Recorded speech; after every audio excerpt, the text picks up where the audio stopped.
Hello everybody, this is Stuart Wilde. Welcome to the audio version of the Little Money Bible. Introduction. We live in challenging times. Markets have become more volatile. Governments are ever more regulatory and grasping over their citizens' wealth. It's time to review the laws of money.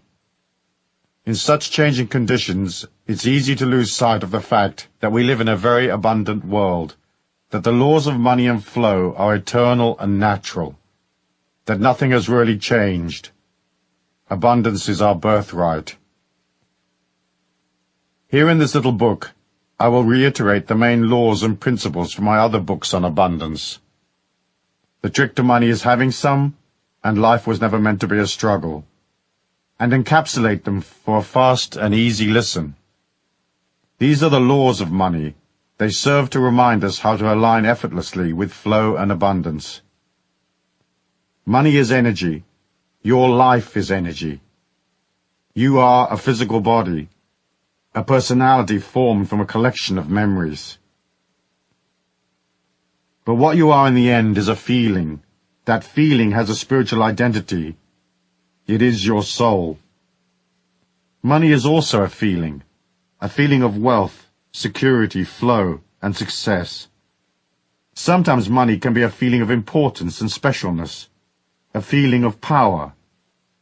Throughout history, philosophers and great religious leaders have taught that there is a divine abundance which ebbs and flows through our lives, as the seasons do. We are loved and provided for. Money is just a symbol of the infinite goodness, the compassion that gave us life. We intrinsically know how to manage on the physical plane. The knowing is God-given and natural. In these pages, I lay out the 10 commandments of money. This is not a rah-rah, up-and-at-'em, get your act together book. Instead, we look at the psychological aspects of aligning to money. But you also find the deeper metaphysical secrets of abundance laid out here, the inner game, as some call it. They are the subtleties known only to some, subtleties usually overlooked because they're not immediately obvious. We each have to search within to comprehend the ebb and flow of money in our lives.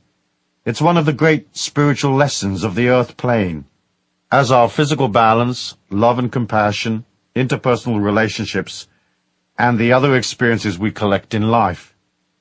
Money is important, first because obviously we have to eat.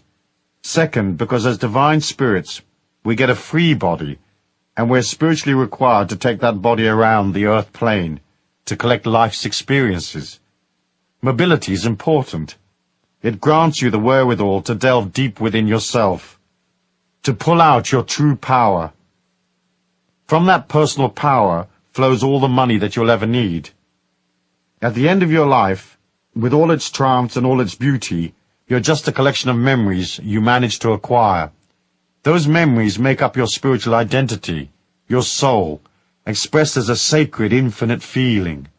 And that composite feeling, the story of your life, is the real you. It's eternal, for within it is the divine spark of God.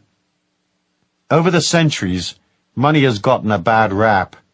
It has been associated with corruption and the misuse of power. The perception grew that somehow the rich deprived the poor, and that if you became wealthy, you disconnected yourself from love, goodness, and the God force. This is not necessarily so. I genuinely believe you can be rich and spiritual, and that with your abundance you can create love and compassion, using your wealth to help others strengthen themselves so that they might also accumulate money. Each one spreading his or her wealth around so that everyone can collect the experiences they need to become proficient in life's ways, to become fully transcendent and wise. In John Randolph Price's wonderful little volume, The Abundance Book, he cleverly reminds us that all the philosophies and religious systems of the ancients included the concept of self-sufficiency, that the ideas of harmony, peace, and abundance are common to all cultures. Price quotes 9 excerpts from the Bible. abundance affirmations such as, "Beloved, I wish above all things that thou mayest prosper," and "Thou shalt remember the Lord thy God, for it is he that giveth thee the power to get wealth." Most of us don't remember these. We only remember, "Money is the root of all evil." But the actual quotation is, "The love of money is the root of all evil." Money of itself is a symbol of appreciation, a gesture of goodwill and compassion. It's only the negative emotions around money that are evil: greed, avarice, an obsession with power, and so on. Money is neutral. It's only a solidified form of energy, light. And light, of course, is also neutral. It can illuminate a church or cast shadows in a torture chamber. In the early Christian era, the church sought to control people. The ideas of self-sufficiency and the oneness of all things was edited out of the scriptures and religious teachings. Self-empowerment and independence were considered threats to religious authority and the feudal control of common people. But times have changed.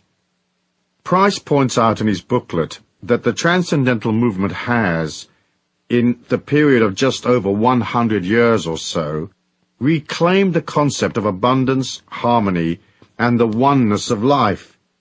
It began with Ralph Waldo Emerson and the early Theosophists, and then on via Mary Baker Eddy, the founder of Christian Science, and those who formed the New Thought movement, each one helping to re-establish the spirituality of self-empowerment.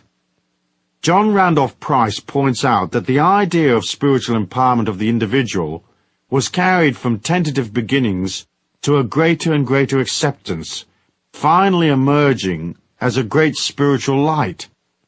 This has been carried through the decades into this century via important teachers like Charles and Myrtle Fillmore, Unity, Nona Brooks, Divine Science, and of course Ernest Holmes, Religious Science. It was these courageous forerunners who allowed the new age of enlightenment to take hold and new thought to pervade our modern societies. The ideas of self-sufficiency, abundance, and enlightenment are no longer threatening to many. People now realize that they are responsible for their own empowerment. They see that taking responsibility is a spiritual act. It allows each one the freedom to become more. For that to happen, people have to be brave, and they have to grasp the idea that they can control their lives. Accepting responsibility is an uncomfortable thing, for within that idea is the birth of the true individual. It's the only solution to our society's problems. Expecting someone else to fix our lives is silly.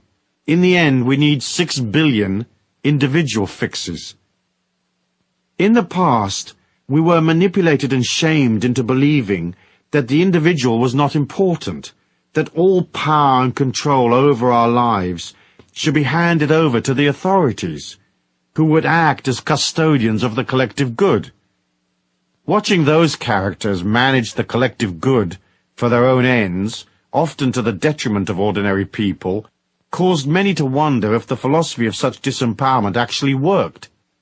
The collective good became known, amusingly, I think, as the public interest, which turned out to be anything that suited the leaders of our spiritual, financial, and political status quo. The endless manipulation and control of our society was sold as an idea that is holy and good. After all, who could argue against the public interest? However, the idea that some brainless drone in a pinstripe suit on a massive power trip can tell you what color to paint your front door hasn't generated much interest from the general public. On the religious, spiritual front, we were sold the idea that we needed the authorities to intercede with God on our behalf. It has taken us over 1,000 years to realize that this idea is rather silly, and that we can have a little chat with God any time we like, without asking permission or hiring a spokesman.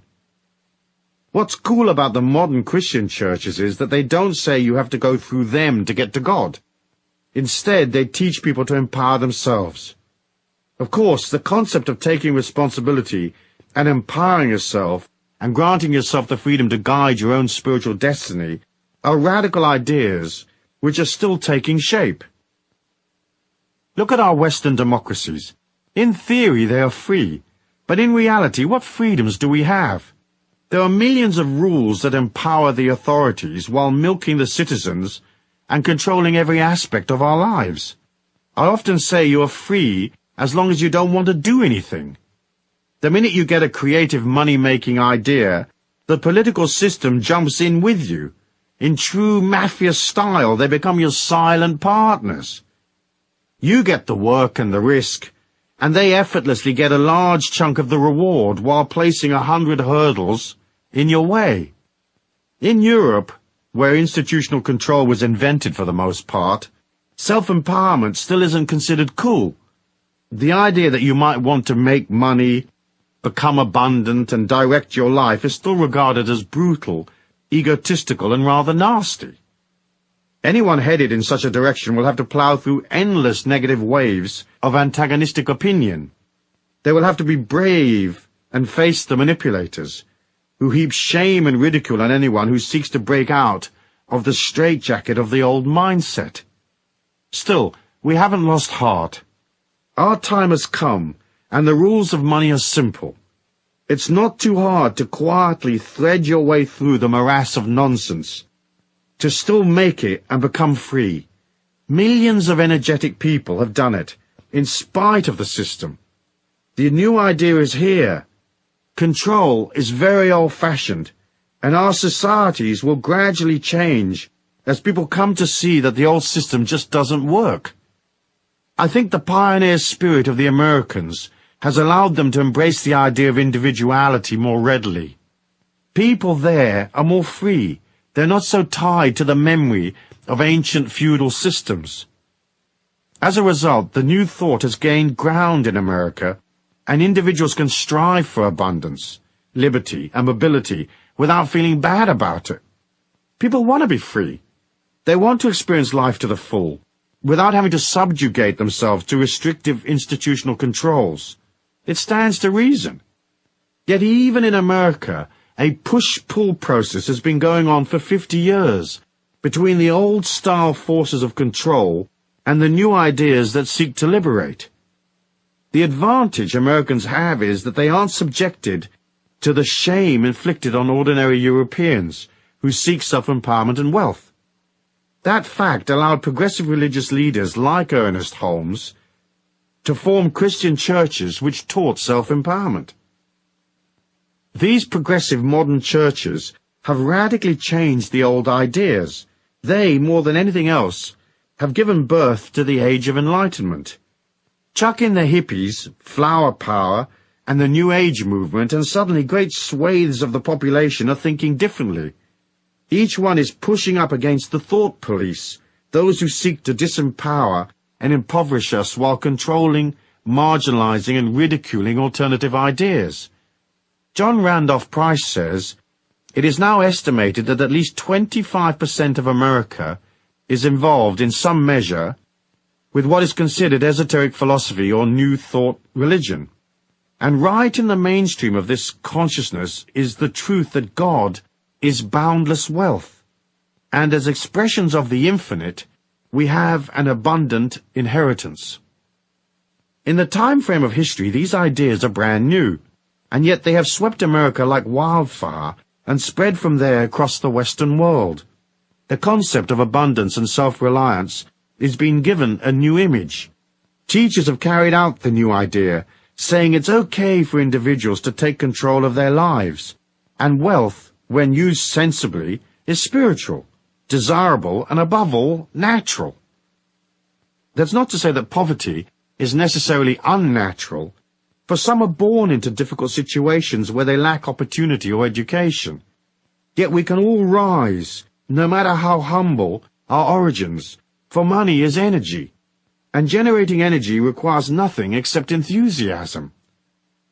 We should also remember that the inability to align to money in abundance is not a misfortune, nor is it necessarily bad luck, or a sad karma that you've been lumbered with. More often than not, a lack of money is the result of errors in the fine-tuning of the buttons and knobs that make up the real you and your grand plan. The difference between the tramp and the millionaire is an almost imperceptible shift in consciousness and vitality. You too can make an upward shift simply and easily. You can learn to be more open and place yourself in the flow while learning the subtle laws of money and abundance so that life's opportunities come to you more naturally. It's all part of your spiritual journey. That is not to say that people who are very rich are necessarily very spiritual. Some are naturally adapted to the marketplace of life. However, in order to be a complete, whole, divine being with a bag full of memories and experiences, you may need to make the adjustments. So here are the 10 Commandments of Abundance, along with the underlying metaphysics and a brief discussion on what action you might take. I trust that I can remind you of the things you already know, bring to your perception things that you may have missed, and urge you to take certain actions so you can step into the prosperity and security which is a natural part of our human evolution. Yes, the rules and regulations of life can make things a bit harder, but if you have the knowledge, it becomes easy once more. By the end of this little book, I hope I will have convinced you of that. In addition, I hope that you will see that in some instances compassion can be described as the manifestation of love in action, and that money is, in part, the fuel by which you express a greater compassion, by transcending a poor self-image, loving yourself, being there for others, and being grateful for the immense gift that has been bestowed upon you, the first and greatest gift you will ever receive, the gift of life. The law of abundance is natural and God-given. Concept. Since the beginning of time, philosophers, visionaries, and great spiritual leaders have talked about the natural abundance of our planet. The difference between being aware of our natural abundance and owning a hefty portion of it is one of the main spiritual lessons we come to the earth plane to learn. It is the art of controlling energy and manifesting your thoughts and ideas. We live in a 3D world that reflects back to us the energy, words, feelings, and thoughts we put out. We're not all well versed in the manifestation technique, and it takes us time to learn it. But that of itself is a great blessing. Imagine a world where everything you thought, felt, or said suddenly appeared in front of you. Sure, you could materialize $1 million on the kitchen table in 30 seconds flat. But each time you had a disquiet or a fear, you would also have a monster standing up against the refrigerator trying to eat your lunch. We come into this sluggish 3D world with the blessing of a special protection. We can have thoughts and feelings that don't instantly materialize in front of our eyes, as they do in some of the spiritual dimensions I've experimented in via the out-of-body state. So the fact that you can't just materialize money may seem a hindrance, but it's also a part of a greater protection, which allows you to learn the art of manifestation without getting hurt in the process. It isn't hard to see the abundance of our planet. You only have to look at the fruit trees in the fall, the lushness of life. We know that money is not rare, and that abundance is natural. Buckminster Fuller calculated that if all the wealth of the world were divided equally among its citizens, each and every one of us would be a millionaire. It's natural, therefore, for everybody to be abundant. Our natural state is rich. The thing that gets in our way are the feelings of lack, despair, confusion, and the inability to master the marketplace of life. More often than not, we get in our own way by placing in our thinking obstacles, detrimental ideas, and strange resentments that we have to clamber over to get to the honeypot. I'm sure by the end of this book we will have sorted that out, and you'll remember what you already know, namely that life is energy, money is energy, and there's plenty of both. Start by reminding yourself that there's loads and loads of money around. Perhaps it sounds a bit silly, but you ought to begin every day by telling yourself there is no shortage of money. In fact, there are untold trillions of dollars, yen, pounds, D-marks, and so on swishing about, more than you could ever spend. It's vital to understand that, and to remember that there are millions of millionaires. Lovely, rich people to whom you can sell ideas, products, energy, and so become a millionaire yourself. We've been programmed by the system to believe that there are shortages and lack, and that uncertainty is normal. It is not.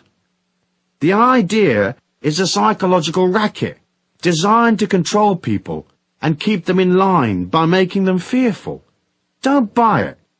Most people suffering from a limited mindset have no comprehension of just how much money there actually is available to anyone with the will to step up and collect. Look at the ancient holy books. You will see they are full of hope and positive expectancy and abundant affirmations. In the Bible, for example, the words of Jesus are abundant. He lived in abundant times. There's no place in the Bible which says that Jesus wasn't making ends meet, even though Joseph and Mary were supposedly poor at the time of his birth.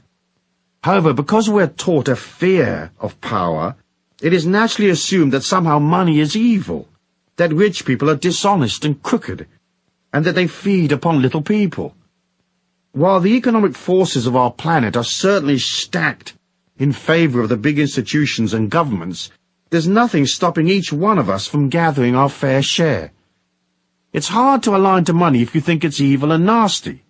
But once you come to understand that money is neutral, that abundance is natural and spiritual, it's easy to see that having money does not necessarily deprive someone else. Many of the greatest teachers have given credence to this idea, that abundance is spiritual, and that it is your feelings and your thoughts that create the abundance for you. In fact, if you're wealthy, more often than not, you will be disposing of your money commercially and charitably, supporting people around you, and adding to the overall velocity and flow of wealth. As I said elsewhere in my writings, there are trillions of dollars zipping about electronically on any given day. Those electronic signals are literally passing through your body right now, as are all the TV and radio signals that are in your local area.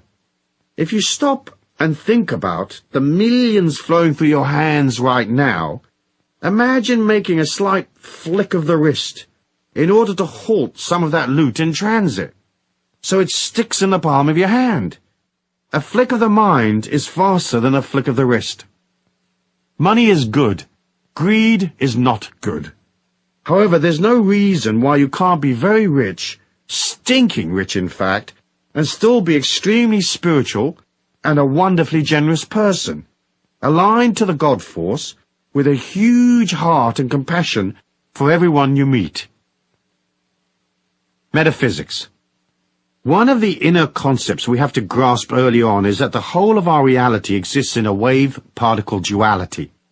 I'm going to deal with this idea in detail in law number 5, but I'd like to mention it here in passing, as it is a key factor in understanding why some people are rich and others aren't. What the wave-particle duality means at a quantum level is that our supposedly solid reality is not actually solid at all. That everything exists in an oscillation or a hazy wave. It is ill-defined. This hazy wave condition remains the same until a particle is observed, whereupon it changes from being somewhere in a hazy state to being solid and existing in a defined place.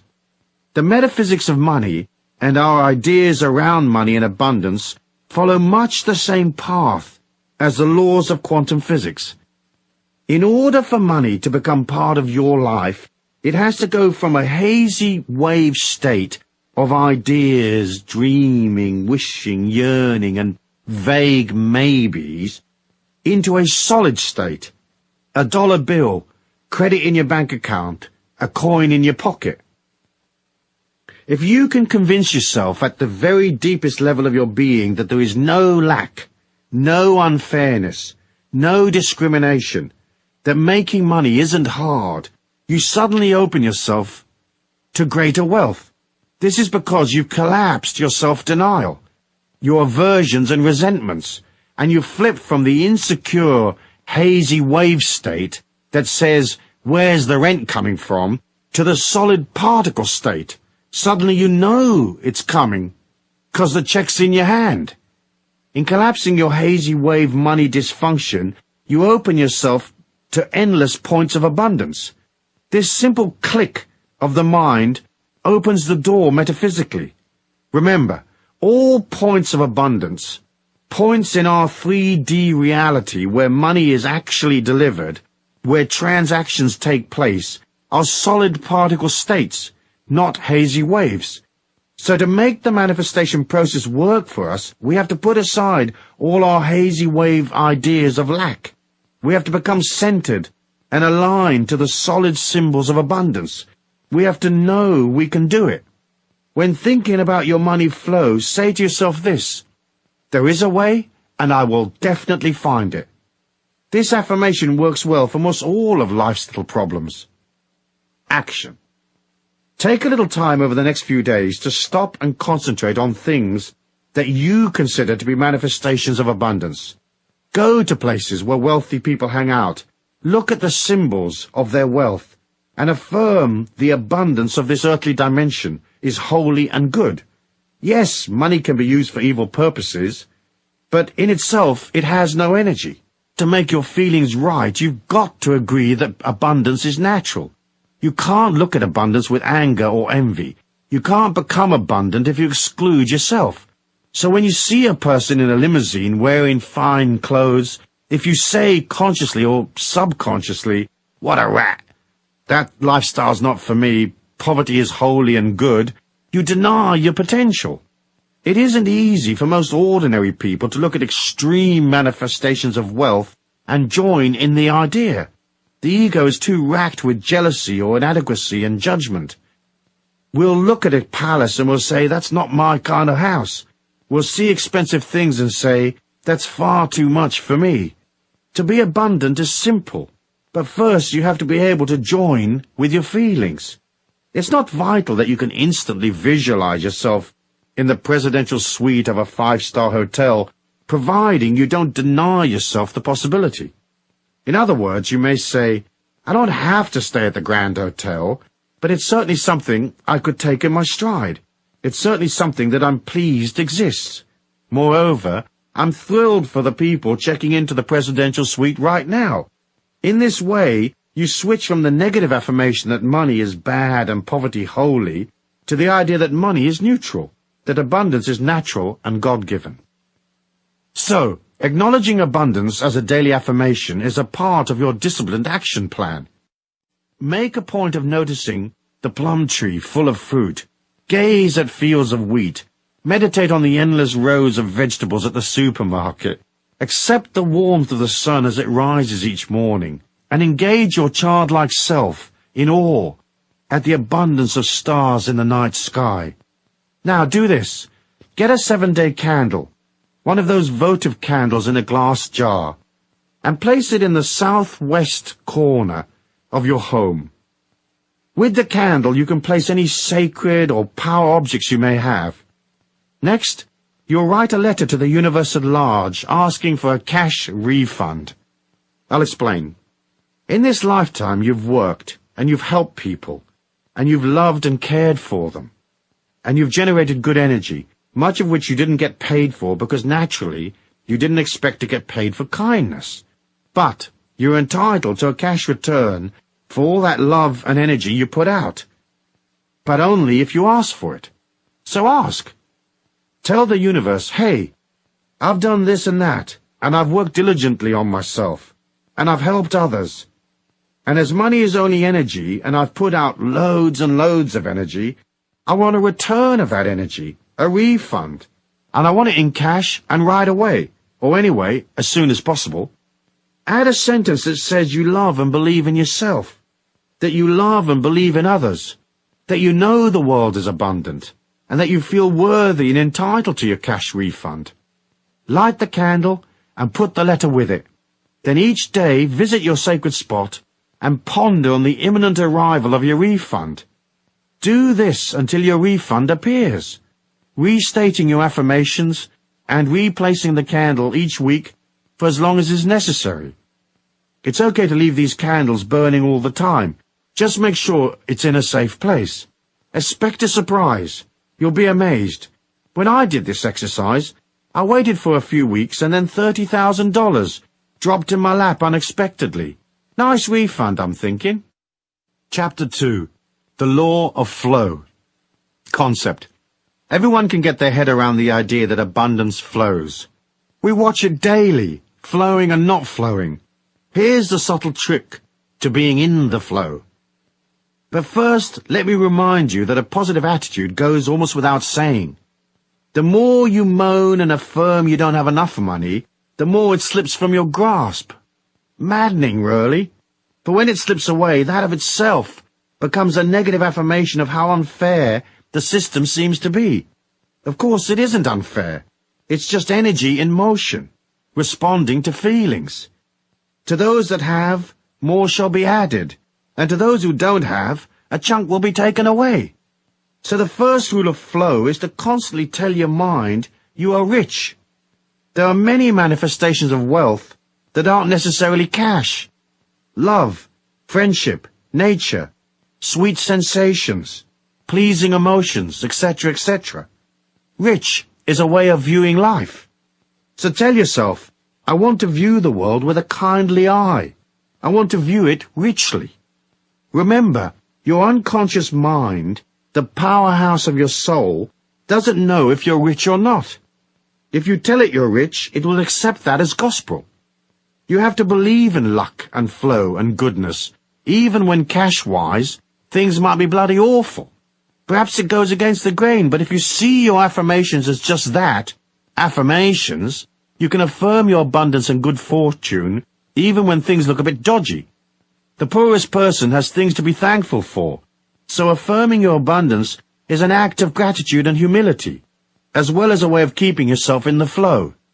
People get into trouble understanding flow because they can't tell the difference between effort and struggle. So they'll get an idea, and everything tells them it's not working, and yet they plug away, doggedly going through the agony of it all, because someplace back there somewhere, someone told them that whacking their head against the wall was an honourable way of conducting themselves. Not quite so. Struggle causes a lot of pain, because it involves a lot of negative emotion. Struggle is also very hard work. All ideas that are holy and good and honest, ideas that serve humanity and yourself, will have a positive energy of their own. When you head out to materialize a money-making plan, it will gather momentum. It's as if the universe at large leads you step by step, showing you the way. That's flow. You meet the right people. You sit in the right seat on the plane, and next to you is the very person you need to connect with. It's a wonderful thing watching flow in motion. We all know what it looks like. When it's working, the trick is to be able to pull back when things aren't flowing. As I said in my little book, Life Was Never Meant to Be a Struggle, struggle is effort laced with emotion. As humans, we are required to exert effort to get things done. So if you're cycling up a hill delivering loaves of bread, you'll expend calories pedaling. Effort is natural. When one's energy expenditure gets wrapped in loads of negative emotion, that's when you flip to the unnatural, from effort to struggle. At that point, you should pull back and ask yourself loads of simple questions, questions that highlight silliness. Of course you need perseverance when times are tough, but perseverance mustn't trip you into negative emotion. That will destroy your dream real quick. So if things aren't flowing, watch the signs very carefully. What little adjustments can you make to get things moving? Is your plan realistic? Do you have the wherewithal to pull it off? Are you missing some component? If you're missing a piece of the jigsaw, what does that piece look like? Is the piece inside you, or where will you get the bit you need? It's okay to go up the path a little way, only to discover it's not right for you. As long as you realize when things aren't working, and pull back. The trick is to evaluate and ask yourself, Is this a stupid idea or not? Am I going about it arse backwards or what? Do I need this suffering, or is my suffering voluntary? Remember, it's not a defeat to pull back when things aren't right. You can always wait for things to change. The fool plugs away regardless of the signs. If you are aware, you'll pull back, or perhaps continue slowly forward, watching carefully, making adjustments as you go. Remember, don't be impatient. Things always take longer to materialize than you think they will. That's because our minds can move faster than the 3D reality in which we all exist. Also, it's okay to make mistakes. It's okay to fail sometimes. See these as mini-seminars you attend to teach you the tricks of life. Of course, the main trick is to be flexible and easygoing and light-hearted, and to learn, learn, learn. Life's a seminar. We learn by stuffing it up. So be kind to yourself. Although flow often seems a form of magic, it actually stems initially from order and planning. It's much easier to experience a great good fortune when you're organized and ready and able to receive the abundance due to you. So ask yourself, am I ready? If someone shows up right now with my special opportunity, can I respond? Am I flexible? Can I move and go in an instant? Flow is energy in motion. So you have to become the embodiment of energy in motion, i.e. flexible, fluid, and fast on your feet. In passing, let's look at risk and reward. To make money, you will have to take risks, even if it's just your time on the line. The key to risk-taking is knowledge. For example, gambling is betting on an unknown outcome. Investing is betting on known possibilities. The difference is knowledge and the quality of your information. So when the amateur blackjack player is pitching his money on the run of the cards, he's gambling. But the professional card player has knowledge and additional information.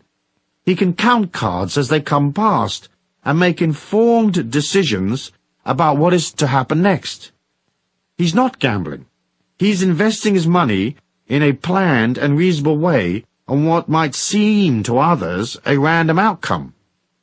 His knowledge and ability change the random nature of the game into one of near certainty.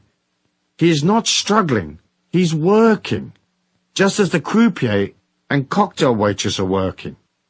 So struggle can be avoided by collecting information, lots of it, learning and watching and topping up on your game of life. Moving through life with ability and knowledge, you go from gambling on life to investing in life. We all have to accept risk. Crossing the street is a risk, just one we're used to. The trick is to have enough information so that you're betting on outcomes that are almost certain. When the outcome isn't certain, you ought to design your involvement to ensure there's an easy and inexpensive escape route. Remember, as I've said before elsewhere, never go into anything without figuring out where the exit is. Never commit until you have to, and not until you have enough information. Try to make sure there's a back door to whatever commitment you make, unless, of course, you're very, very sure of your involvement.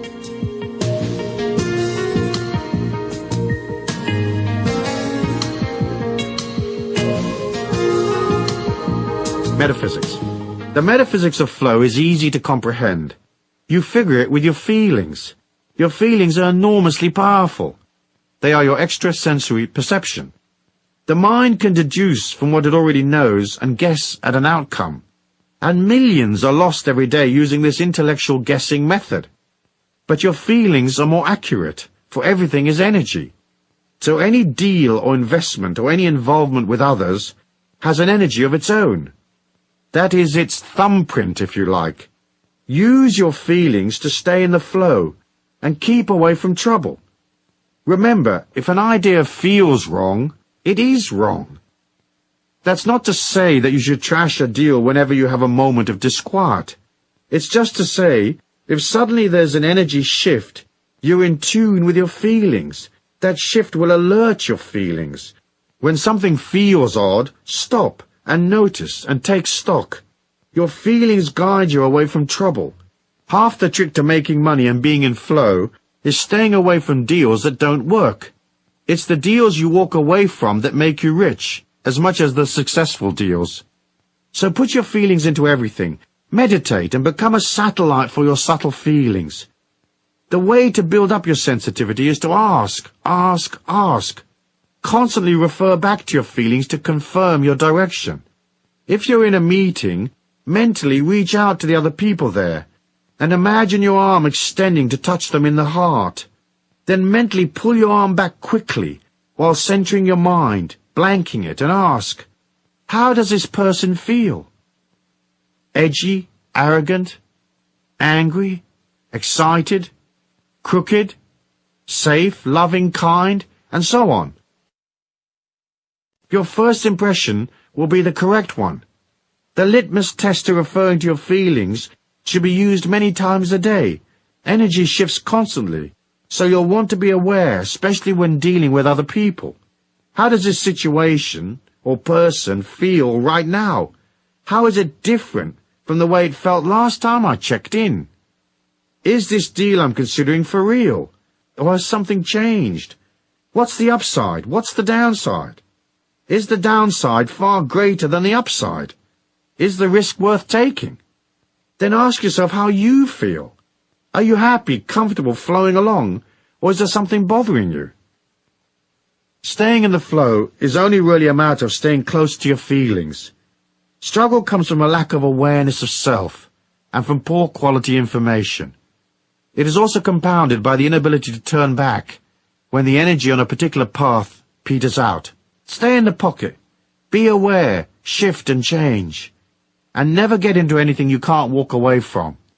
Keep these rules, and you will always be in the flow. Action.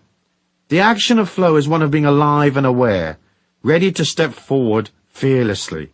You have to move towards your target, so do something each and every day that improves your situation and takes you closer to your dream. Sometimes that action may just be a simple thing that grants you more stability or more order, like perhaps you take a day out to tidy up your paperwork. Order of itself is a positive thing, is it not? Rarely do opportunities find you. Usually you have to be moving towards them.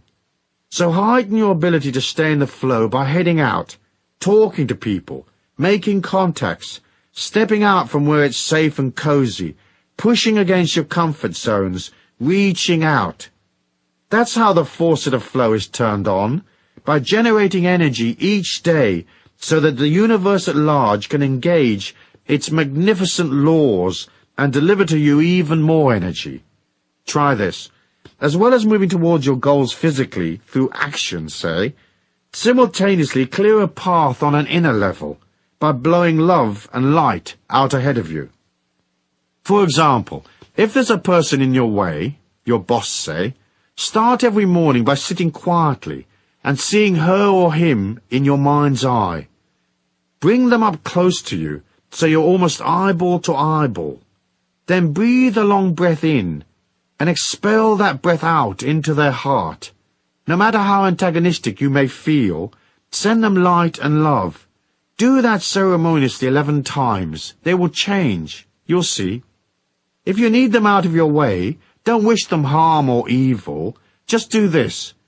After you've finished the 11 breaths, visualize them very small, in the palm of your hand. Look down on them from above. Look at them standing there in your hand, an inch high, say. Then hold your hand up to your mouth and expel a short, sharp breath at them. Literally, blow them away, saying, I release you with love and light. Go in peace to your highest good. But go! Using this method, I got rid of a bothersome IRS tax agent who'd been harassing me for 18 months. A few days of this metaphysical hurricane, and he quit the service. The next bloke assigned to my case was so overworked and confused and stressed out that he closed my file with no more objections. If, say, you're off to an important meeting today, breathe in the location if you know it. See it in your mind's eye if you've been there before, or visualize the people. Or at worst, just imagine the meeting. Breathe in 11 times and see love and light to that location. Remember to tell your mind approximately what time the meeting will be. So say, I'm projecting this love and light to such and such a location for use between the hours of noon and 2 o'clock, or whatever. Use your inner power equally with your outer strength. That inner power places good energy ahead of you. It gets rid of dodgy people and helps close the gap between you and money. That brings us to the next law of money, which is the law of distance. Chapter 3. The Law of Money and Distance. Concept. In order to be abundant, we have to be close to money. Often our relationship to money follows a push-pull, love-hate pattern similar to our other relationships. Sometimes a marriage or an interpersonal relationship may seem close on the surface, but in reality may be quite distant on an emotional level. It may be that one of the partners is pushing the other away, or because they're both pushing each other away, or because they are silently angry with each other. You have to look at the distance between you and money. Are you close to it and pulling it to you, or are you distanced from it and pushing it away? Naturally, the closer you are to money, the more likely you are to receive plenty of it. The law of distance breaks out into 3 distinct categories: emotional, intellectual, and physical distance. Let's talk about emotional distance first. If you have subconsciously established an emotional distance from money over the years, and if that distance is embedded deep in your mind, an anti-money veneer develops around you like a rhino's skin. It's a bubble of energy that disempowers you, denying you access to the green stuff. In a weird way, the anti-money veneer is trying to protect you from getting money. It establishes itself over the years. It's partly due to the anti-money feelings you hold, as discussed previously, but mostly it's sustained by what you feel about yourself. I'll deal with that in more detail when I talk about money and love in law number 10, but one example is self-hate. If you don't respect yourself, it's hard for people to grant you worth, so people will always undervalue you. If, say, you've always felt yourself to be an outcast, you may exclude yourself from the marketplace of life because you've excluded yourself socially. You may find you're always too late for the real money. You just missed the boat because your energy isn't inclusive enough. Not being able to include yourself, you find a subtle way to deny yourself the very thing you want. Meanwhile, you may still act out the chase, trying for the deal but not quite making it. This way you can feel okay about your efforts. You can kid yourself you tried real hard, but deep down you had your inner sabotage program ready to kick in. It's the mind's way of falsely endorsing itself, saying, I tried hard, so I must be righteous and good. And I've only just missed. What bad luck. It's not my fault. You see yourself as an honorable struggler, denied through no fault of your own. Many believe that asking for money is unholy or wrong. Most won't even admit they want the money that they're asking for. Weird. Our society is pre-programmed to keep us all poor. We don't have to ask for oxygen, and money is a type of oxygen. You can't operate out of, if I don't breathe, will you love me? If I don't charge you, will you consider me holy and good and a nice person? Will you accept me?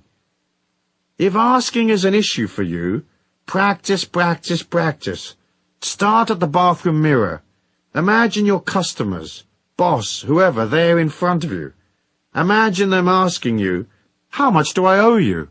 And see yourself smiling as you pause to mentally double your prices.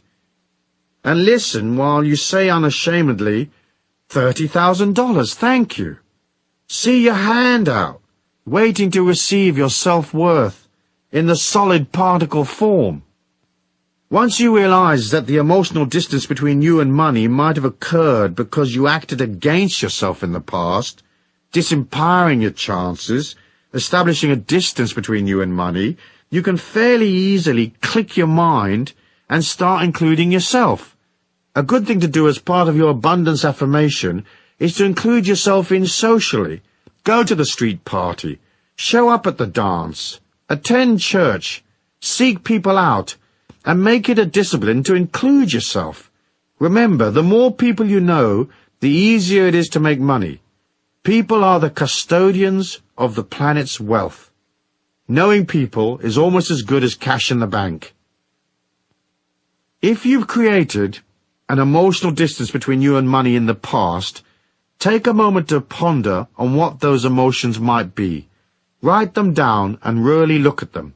See where they came from. Then realize that all you have to do is change your mind and act out that change by sidling up to where the moolah is. At the same time, you have to work on how the bubble of anti-money protection built up around you. Some of it is shame, as I said, but most of it is suppressed anger. Once you identify what feelings you've suppressed, you can start owning them. Once you realize you're angry, you can release it. Whack the cushions with a bat. Rant and scream and shout. Release the anger, saying, I'm angry because I'm not getting paid as much as I'm really worth. Let it go. You can change the situation later and put up your prices, but first you must release the emotion. You can't get a pay rise when you're angry. People will react to the negative energy and will resist you. They'll perceive consciously or subliminally that you don't love yourself, so why should they acknowledge you? They may even try to cut your money because they see you are devaluing yourself. Write down on a scrap of paper what it is that irritates you or frustrates you, the things that make you angry about money and the way it flows into your life. If you perceive that a certain person is blocking your access to money, include them on your list. Try to be honest with yourself. Telling yourself little fibs and being covert with yourself is partly how you establish the distance in the first place. Truth may be uncomfortable in the short term, but it's preferable to the long-term frustration, anger, and struggle that comes from a lack of awareness, especially if you have to sustain a lot of half-truths or lies. Say, for example, you tell yourself you're working hard, but you know that you're mostly doing busy work and avoiding the difficult stuff, and that you're loading up in actions that look good but get you nothing. If this is so, you might get very pissed off by your lack of results, without being aware that you're acting as a terrorist against yourself, sabotaging your bottom line. Once you're honest, you can make adjustments. If, say, you've kidded yourself you're brilliant at what you do, when in fact your performance is sloppy and inferior, it limits your ability to get to the truth and really improve. Usually you'll claim that your lack is because of some outside force, luck or whatever. Most people you meet are fairly useless at what they do. You know that because you see it every day. Now this sloppiness of attitude, this laziness and lack of effort does not necessarily apply to you, but we can all evaluate and improve, can we not? On the other hand, you might have created an emotional distance between you and money because you've capped what you will give. So you might eke out your energy, limiting what you will provide or do for others, while expecting the universe at large to dollop great quantities of goodness upon you effortlessly. You have to be ready to serve and to give. You don't have to give money away necessarily, especially if you don't have much, but you do have to give of your heart. You have to be emotionally generous and willing and open, and not tight-assed and closed. If you expect the universe at large to increase your income 10 times, it's hard for that to happen if your heart is closed and you are no bigger as a person than you were before. It's simple to comprehend. Big heart, big money. Little heart, little money. And lots of rip-offs and missed opportunities. Deals that go sour, ad infinitum. Easy peasy lemon squeezy. Anyone can work that out. So closing the emotional distance means opening your heart, going past your resistance, stepping up to bat, and including yourself in the process of life. You have to be present and aware. You have to join, not avoid the issue. So be open, be ready, willing, limitless, agree to serve. Subjugate your ego for the needs of others, but don't lose your sense of self. Be available, open and ready, but don't give yourself away either. You can hold on to a strong sense of self-worth and still serve others. It's a part of our great lesson in life. It's the act of going from a limited perspective to an infinite one that says money is everywhere. And the more open I am, the greater the potential for me to pull opportunities from everywhere. Many people resent money because they feel life hasn't been fair to them, that they've worked hard and haven't received as much as they should have, or that they are paid less than other people with inferior qualities to them. However, harboring these negative emotions only widens the gap between yourself and money. The other concept that fuels this emotional distance is the idea that someone ought to provide for you, that somehow the world owes you a living. The world does not owe you a living. You have to nurture and provide for yourself. This is the secret to closing the gap between you and money. Rather than blaming others, projecting your disquiet and lack, or your anger about money onto other people, begin to own your feelings. The intellectual distance between us and money usually results from a lack of understanding or knowledge. Sometimes we just don't know enough about what we're trying to achieve, or we're not well versed in the conditions of the marketplace, the ebb and flow of transactions. It boggles my mind the way many go into deals without knowing the people concerned, having little information to guide them, or they accept on face value the information presented, without checking to see if it's accurate or not. That's not very clever. Another important thing is that many people never bother to learn their job or trade. Knowledge is power. The more knowledge, expertise, and connections you have, the easier it is for you to make a profit at the game of your choice. So if you're a commodity trader, for example, and you specialize in pork bellies, you're in a worldwide casino that's betting on the ups and downs of pork belly prices. You should be up to date on what's happening at the piggery. You should be well connected with institutions in the trade and in the flow of information. And you should know how to get hold of information independently and quickly. It's difficult to compete against a casino that is better informed and better financed than you are. To survive in the commodities market, you need as much expertise as possible and a good dollop of luck. Most people lose. You're up against the pros. And although you might have a hunch and hit a winner from time to time, in the end the odds are stacked against you, unless you know things that others don't know. They say the way to get a small fortune in commodities is to start with a very large fortune.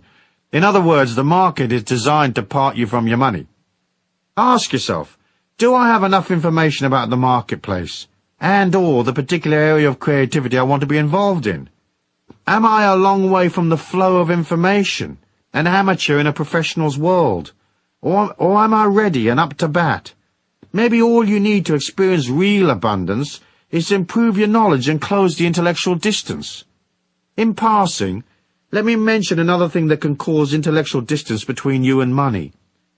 There are a lot of money snobs out there, people who believe money is beneath them, that it's not stylish or proper to go for the cash. They are elitists at heart, so they seek to elevate themselves above the concerns of common people by feigning a disregard for the things that concern ordinary folk, like earning a living and turning a buck. Sometimes this elitism is a social class thing.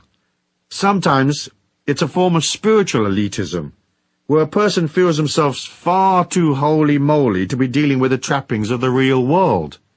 Don't be a money snob, unless of course you've inherited millions. Then you can do what you like.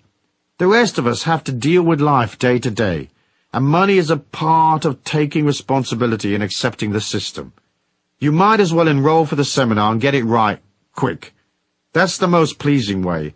It takes you to harmony and well-being and a stress-free existence via the shortest route. The matter of physical distance is simple to comprehend. Certain industries are located in certain places in the world. If you're a long way from where the action is, you may want to consider closing the gap. For example, if you want to make it big in movies, you more or less have got to be in New York or LA. It's pointless being in Arkansas if you want to be in films. Closing the physical distance is a matter of showing up in the marketplace, becoming a face that people know, demonstrating your expertise, and getting into the loop where the movers and shakers are. People who could bestow great opportunities upon you, perhaps hire you or give you a contract, aren't scouring the distant hills for talent. They're in the flow. The people they know and socialize with are also in the business. And they're communicating with those who made the effort to show up and declare themselves in the loop. So to make it, you have to go beyond your resistance, your shyness or inhibition, and head into the marketplace. It doesn't matter if you're not ready. If, say, you're a composer of pop music and you haven't got all your songs and demos together, you've still got to declare yourself in. It's a physical, emotional, intellectual declaration. You have to know what you're doing and be aware of which record companies are buying what acts, who's up and who's down, what's happening and what isn't. It's also a physical declaration of saying, I'm going to go past my shyness. I'm going to make the connections and enter the loop, because knowing people is a very big part of closing in on my dream. I'm going to appear and play my songs in clubs. I'm going to put out demos. I'm going to become a commodity. Sooner or later I'll be noticed, and a great prize will descend upon me. Metaphysics. The metaphysics of distance are connected to the subtle bioelectric energy field, the etheric, that surrounds you. It is a map of your feelings. When you are a long way from money, emotionally, intellectually, or physically, your subtle energy will lean forward towards the few money sources that you do have. It will lean against people, begging for opportunities, begging for life to cut you some slack, or begging for a miracle to cover your phone bill. Your subtle energy becomes sloppy because you're leaning away from your power, towards what you perceive as the lifeboat. When you're solid, when you're taking action, working on yourself, your etheric is strong and powerful. It's not leaning up against life, trying to pillage it. It is standing straight, saying, I'm working on myself, collecting knowledge, processing my feelings, improving my performance. I've brought myself to the marketplace, and I am at peace with myself. I know money flows. I know fantastic opportunities are available to me. I don't have to lean against people. I can wait, watch, and pick my moment. I'm not whining and begging, globbing on to people like some sort of sticky goop, hoping they will elevate me or cut me a special deal. In the metaphysics of distance, you don't lean up against what you want, because in doing so you push it away. Stand straight, nurture yourself, crown yourself king or queen, and work on things that are practical, things that endorse and help you. Action. It's a simple thing to sit in meditation and differentiate between your intellectual attitude to money and your deep inner feelings. Most people would like to have some more of it, but you have to ask yourself if there's a contradiction between what you say you want, hey, I want more abundance in my life, and what you actually feel. Closing the emotional distance is a matter of deciding or looking at what your deep inner core beliefs are about money. How will you emotionally get off the island of lack and row yourself over to the mainland where the market is bustling with activity and cash is flowing? In a moment of quiet, write down a list of those feelings and attitudes you have about abundance. Be aware of any non-actions that have distanced you from money. Try to discover your core beliefs. Who are you? What would make you happy?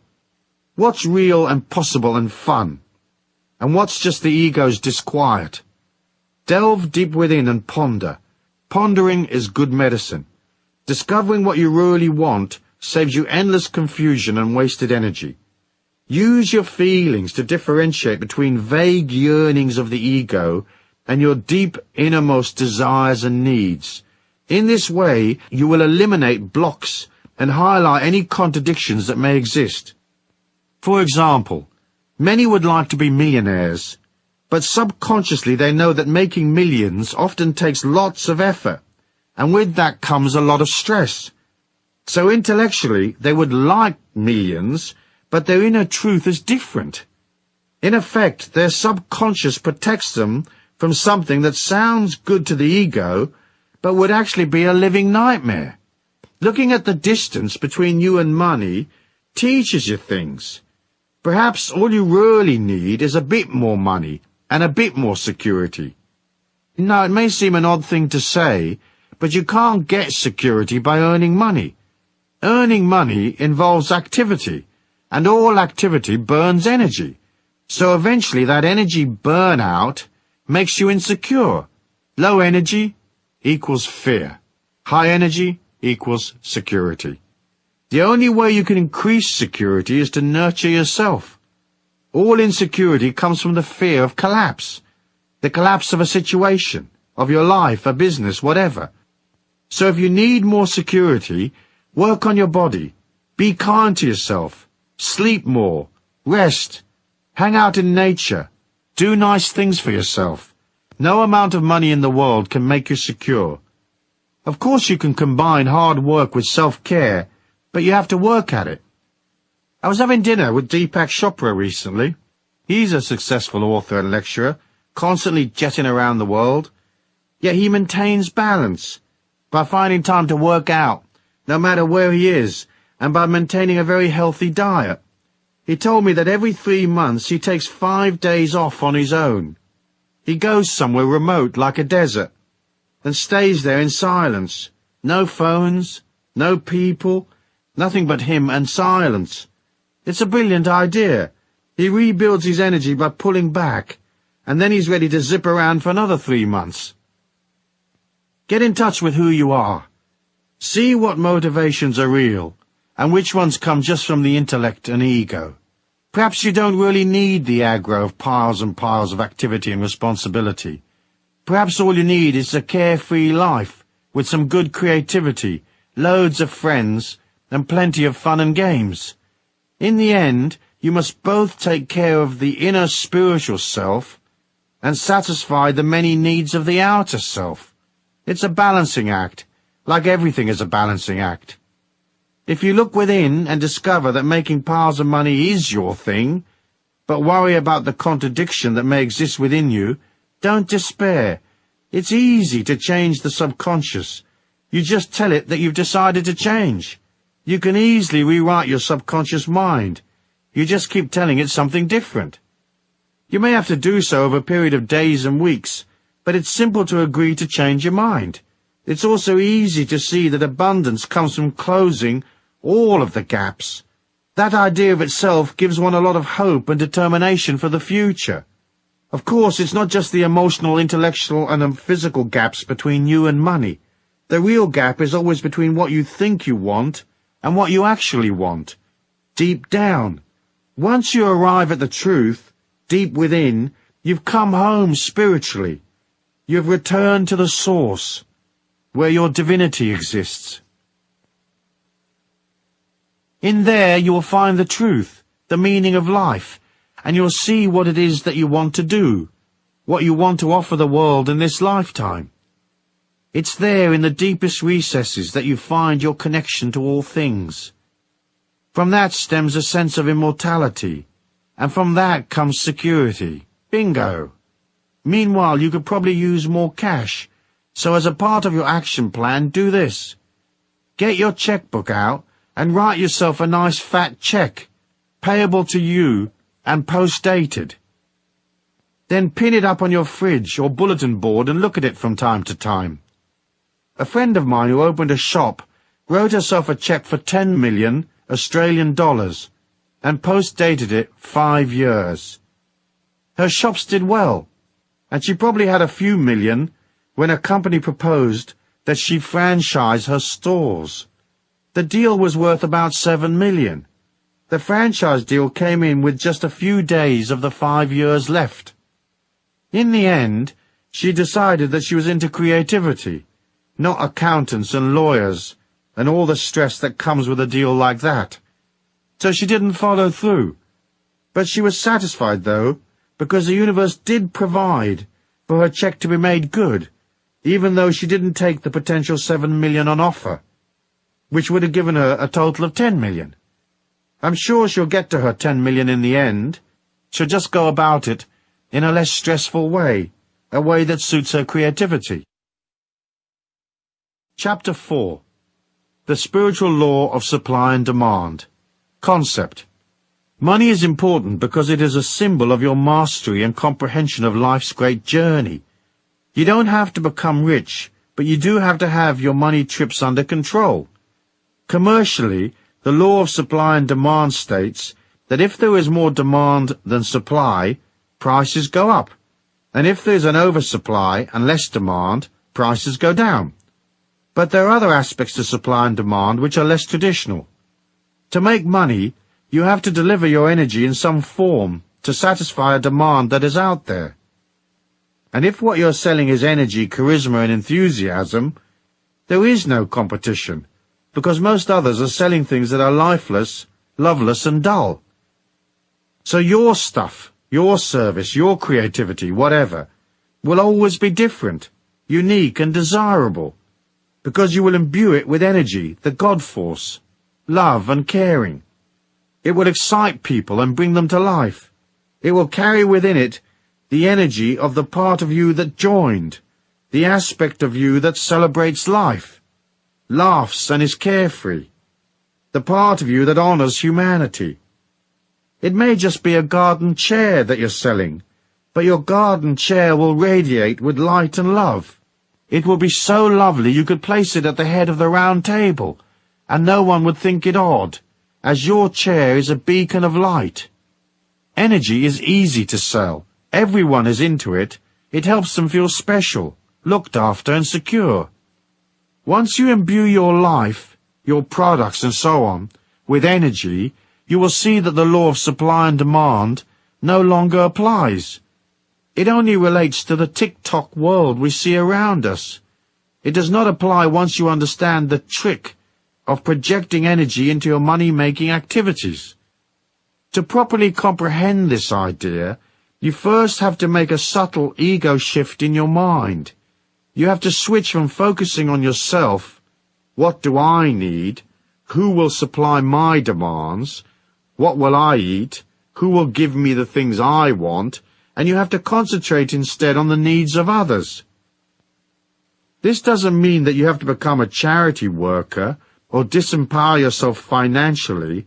It's more a way of saying your needs will be met once you find a way of projecting energy and fulfilling somebody else's need.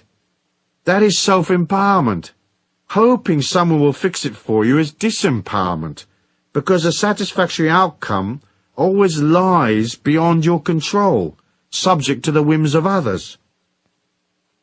So switch your focus to, how will I fulfill somebody else's needs today, and get paid in the process?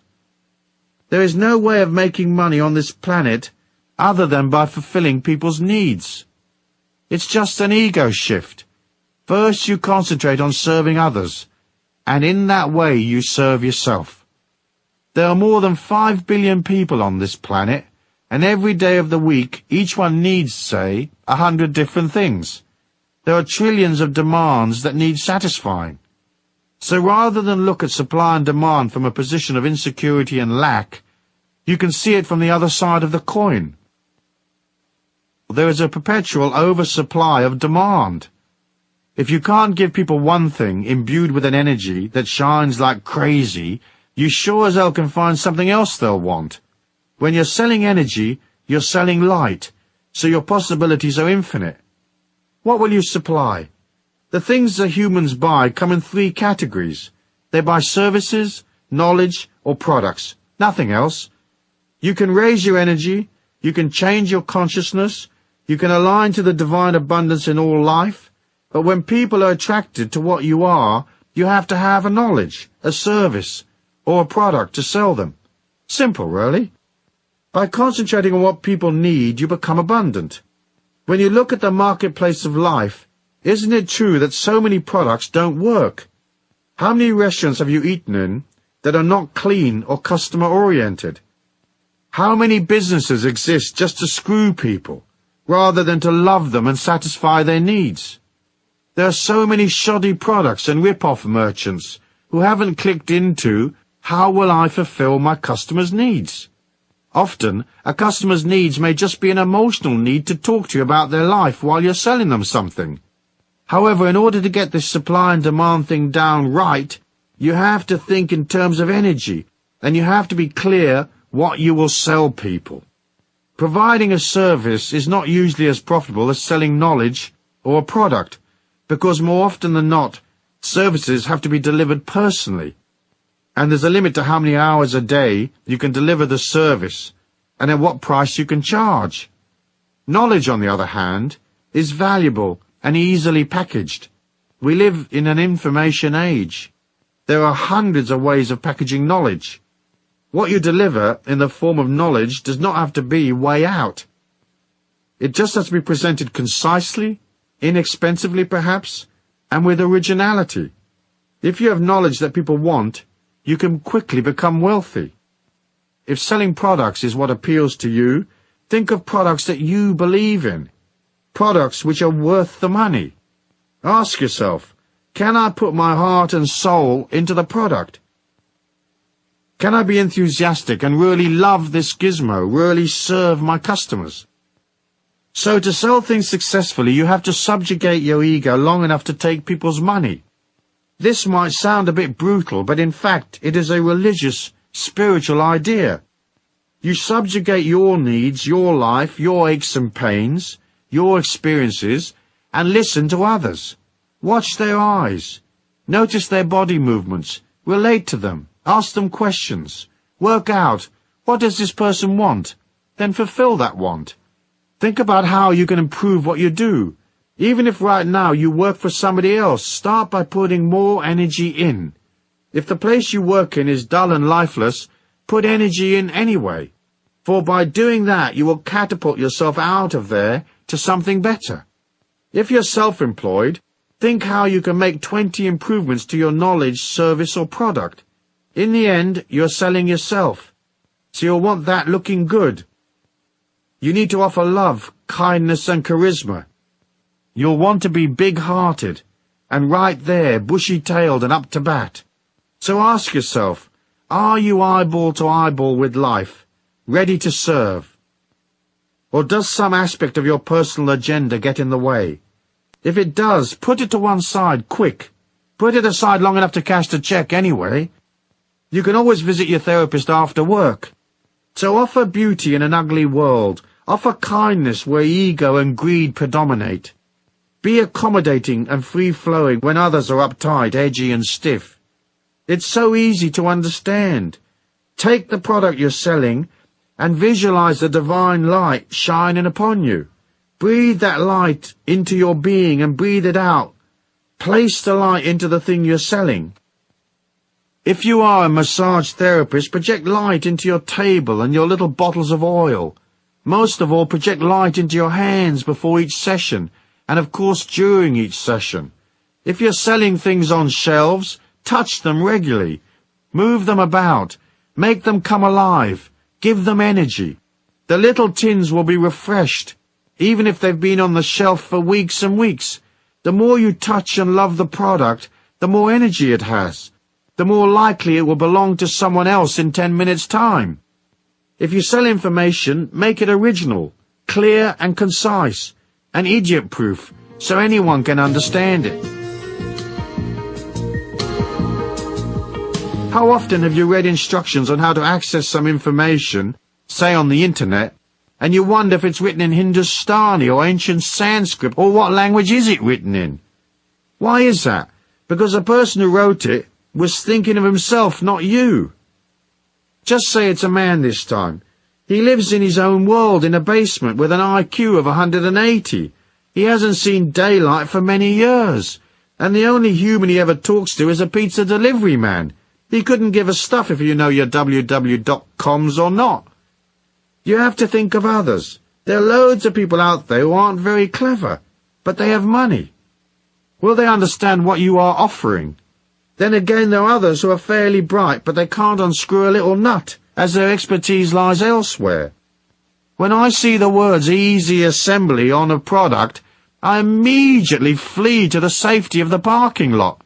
I know if they say it's easy, I'm going to have to hire a rocket scientist to figure it out. So what will you sell, and how will you make it irresistibly beautiful? In forcing yourself to supply a beautiful service, knowledge, or product by imbuing it with gentleness, love, and light, you are disciplining yourself to go from ego to spirit, from greed to abundance. from negative emotions to love. When you concentrate on people and you provide things for them, you're falling in love with them. Choose love to make your life abundant, and that love should be more or less unconditional, as best as you can manage anyway. Never forget that. Metaphysics. Inside your life's energy, personality and mind is an oscillating molecule of infinite goodness, the divine light, the Christ consciousness. If you align to that infinity within you, you will always have energy. There's no limit to the amount of God force you can have. By concentrating on goodness, processing your shadow side, disciplining yourself beyond bad habits, and meditating on the light, you'll become a light being. As you glow effortlessly with this energy, you will project that light into what you do. So you may not only be selling apples that are nutritious and tasty to eat, but apples that come with a little bit of your God force energy. You never have to compete once you infuse yourself and what you do with light. So your apples will outsell everybody else's. It's a matter of calling the light into your life. Put energy in. Visualize light going into the service you provide. Put light into your CD, musical tape, or the book you're packaging your knowledge in. Feel the manuscript bathed in light, or feel your product to be a part of the God force, albeit a tiny manifestation of such goodness. Remember, you are a teacher. You are helping people, making them feel safer, taking them from fear to love, from ignorance to knowledge. You are hauling them with a bag of apples from restriction to freedom. By mentally pushing these ideas into what you do, you are projecting the light out from yourself, and you're offering God. People will buy God-like apples a long time before they buy an ordinary apple. Once you have the God force in what you do, there's no more competition. You are no longer a victim of the vagaries of the market, the ups and downs of supply and demand. You're out on your own, miles ahead of the rest. I know a young man who opened a shop. It was minute, just 2 little rooms. The whole thing wasn't much bigger than the average kitchen. The shop sold candles, incense, aromatherapies and so forth. Heaps of other places in the town did the same thing, but he was a bit different, so he wasn't in competition with the others. The young man was soft and kind and loving. People would come in and he'd be right there for them. He'd talk to them, make them feel better, and they'd go out of his shop with a bottle of lang-a-lang extract or something. I'm sure many didn't know the difference between lang-a-lang and ding-a-ling, but it didn't matter, because it felt safe and correct and nurturing. He had a little fountain in the doorway, and that felt nice, and the shop was spotless. The few shelves he had were always fully stocked and neat. Little signs explained things, and he explained things, and you could pop in for a remedy for your granny's arthritis. He couldn't fix it necessarily, but you'd wind up with a candle or a book or something which was imbued with tons and tons of love, and that would cheer your granny up. Her immune system would kick in a bit stronger and she'd get a bit better. He sold love, 12 hours a day, 6 days a week. He was humble and kind and soft-spoken.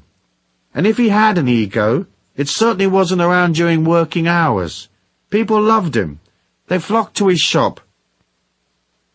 After several years of selling love in little packages, he sold the shop for over $500,000, an astounding price for a few hundred square feet of shop.